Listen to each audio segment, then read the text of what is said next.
A friend asked me if the KBD67 Lite sounded better or worse than the CIY GAS67.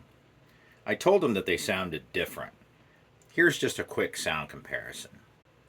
This is the KBD67 Lite stock using Fecker Holy Pandas.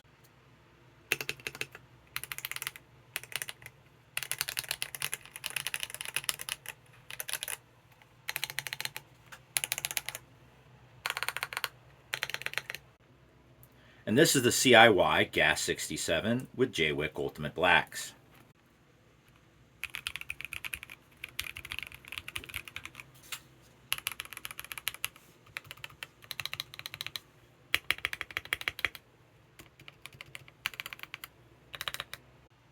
What do you think? Which one sounds better?